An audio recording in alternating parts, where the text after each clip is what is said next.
During the weekly wrap-up, the new intern suddenly switched the projector to my attendance record. The eyes of the CEO and the entire company locked onto me in an instant. The intern, Madison, tilted her chin up with a smug grin and slammed a stack of photos onto the mahogany conference table. Nate, I'm reporting her. She's been using the company's luxury vehicle to pick up her kid every single day. It's a blatant misuse of company assets for personal gain. I move for immediate termination. Nate's face turned as dark as a thundercloud. I looked at this ambitious intern with a flicker of genuine pity. She was so desperate to climb the ladder she hadn't noticed the rungs were made of glass. The company car she was referring to? That was my Rolls-Royce Cullinan, a $300,000 piece of machinery. For the sake of closing deals and keeping the firm's image afloat, I had let the company use it for free for 2 whole years. The silence in the room was absolute, the kind of heavy quiet that precedes a storm. The central AC was humming at a steady 68 degrees, but a chill crept into my bones that had nothing to do with the temperature. It was the coldness of human nature. In the photos, the black Cullinan gleamed under the streetlights, parked in front of an elite private preschool. The angles were sharp, intentional, capturing me leaning down to lift my daughter, her small arms around my neck with the last 4 digits of the license plate clearly visible. Madison leaned her hands on the table, her face, young and flushed with the misplaced zeal of a corporate crusader, burned with a self-righteous fire. She looked at me as if I were a common thief caught with my hand in the vault. Nate, according to the employee handbook, company vehicles are strictly for business use. As a senior executive, Ms. Mercer shouldn't just be setting an example. She should be the standard. Instead, she's turned our most expensive client-facing asset into her personal nanny cam on wheels.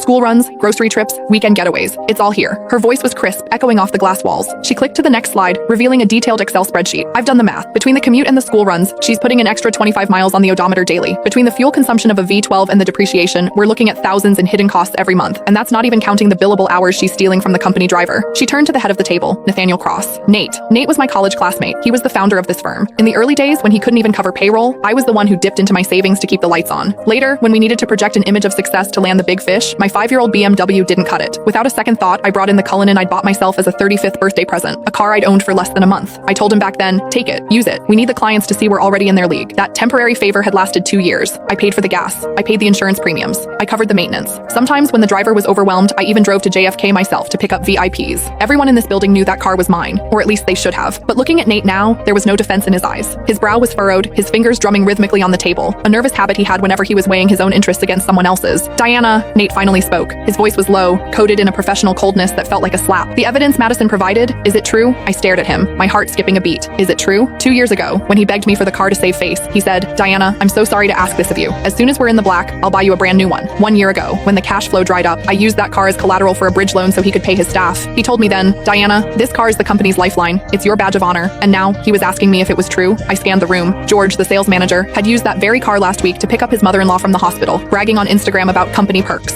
Now he kept his head down, intently studying his legal pad. Sarah from HR, who asked for the keys every other month for supplies but really just wanted to cruise with her boyfriend, was looking at me with a sneer as if I were a white-collar criminal. It turns out that in the face of profit, kindness isn't just cheap, it's invisible.